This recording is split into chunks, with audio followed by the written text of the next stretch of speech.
प्रकाश राजभर का बयान जो है वो चर्चा के केंद्र में है। ओम प्रकाश राजभर ने बयान देते हुए कहा कि लोग ये चर्चा करते हैं कि ओम प्रकाश राजभर की किसी से पटती है तो वो प्रधानमंत्री और गृह मंत्री से पटती है, मुख्यमंत्री से नहीं पटती है।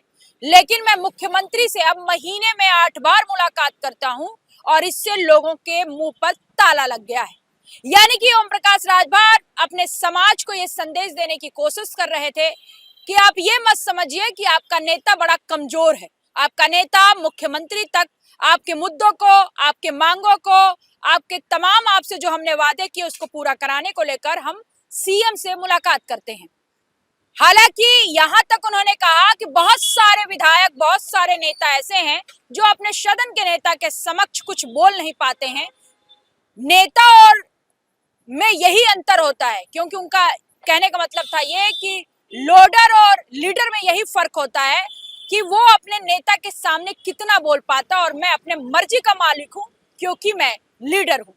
हालांकि ओम प्रकाश राजभर के बयान के पीछे का नीति या नीयत समझने से पहले ये समझ लीजिए कि ओम प्रकाश राजभर जो हैं खास तौर पे हमेशा वो अपने बयानों से ही सुर्खियों में होते हैं, और माना जाता है कि पूर्वांचल में और उत्तर प्रदेश की अगर बात करूं तो राजभर समाज की 4% जो है वो वोट बैंक है, और ऐसे में 100 से अधिक सीटें हैं जहां राजभर का वोट जो है वो निर्णायक भूमिका में होता है। खासतौर पे पूर्वांचल की 15 से 16 सीटें ऐसी हैं जहां पर राजभर जो है वो निर्णायक भूमिका में होते हैं, यानी कि जीत हार की गणित तय करता है।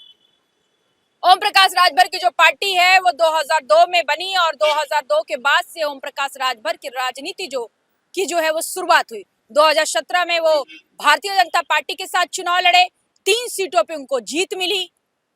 लेकिन उसके बाद 2000 पिछड़ा वर्ग के मंत्री भी बनाए गए, लेकिन 2022 में वो भारतीय जनता पार्टी से बिछड़कर समाजवादी पार्टी के साथ गठबंधन कर लिए। इस गठबंधन में ओम प्रकाश राजभर ने 6 सीटों पर जीत दर्ज किया, लेकिन कहा जाता है कि भारतीय जनता पार्टी को 15 से 20 सीटों का नुकसान हो गया।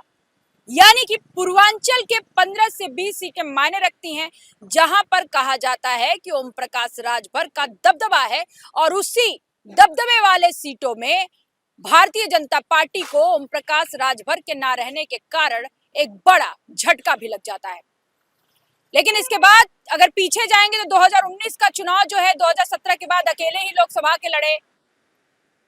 2024 से पहले मतलब कि 2022 का तो चुनाव लड़े ही लड़े, लेकिन 2023 में उनका मनमुटाव हो गया और फिर भारतीय जनता पार्टी का दामन थाम लिए।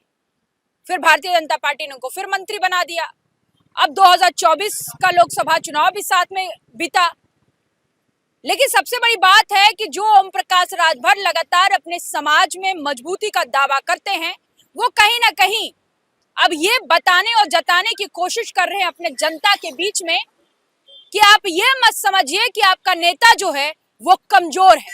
आपके मुद्दे को लेकर हम मुख्यमंत्री से 1 बार नहीं बल्कि 8 बार मुलाकात करते हैं, और ऐसे में हर नेता नेता नहीं होता।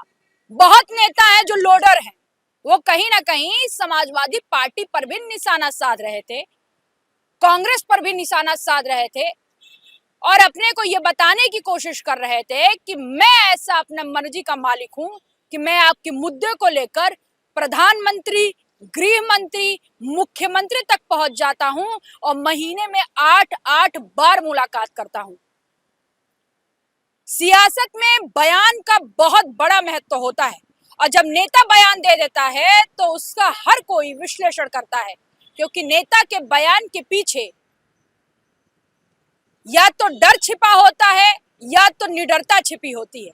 और ओम प्रकाश राजभर ने जिस तरीके से अपने समाज के बीच में जाकर ये कहा कि मैं मुख्यमंत्री से महीने में 8 बार मुलाकात करता हूं, इस बयान के पीछे की राजनीति ये है कि कहीं ना कहीं ओम प्रकाश राजभर भी इस बात से असहज हो रहे हैं कि कहीं हमें जनता कमजोर ना समझे।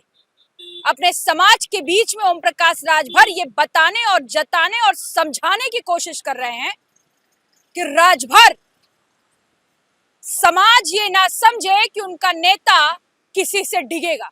बल्कि हम आपके मुद्दे को मजबूती से मुख्यमंत्री के सामने रख रहे हैं, मुलाकात कर रहे हैं और उनको बता रहे हैं। लेकिन अब देखना दिलचस्प होगा कि ओम प्रकाश राजभर जिन सीटों पे अपने वोट बैंक का दावा करते हैं, क्या 2027 के विधानसभा चुनाव में उन सीटों पे भारतीय जनता पार्टी को उतना लाभ पहुंचा पाएंगे? क्योंकि अभी 27 के चुनाव में 1 साल का वक्त है और इससे पहले ओम प्रकाश राजभर के कई ऐसे बयान समर्थन में भी आते हैं, कभी ऐसे भी बयान आते हैं कि लगता है कि फिर ओम प्रकाश राजभर कहीं पाला ना बदल ले। तो ऐसे में देखना दिलचस्प बहुत होगा कि ओम प्रकाश राजभर किसको फायदा पहुंचाते हैं, किसको नुकसान पहुंचाते हैं और साथ में उनकी जनता उनका साथ कितना देती है। कैमरामैन जिशान के साथ मैं जया सिंह, अनादि टीवी, लखनऊ।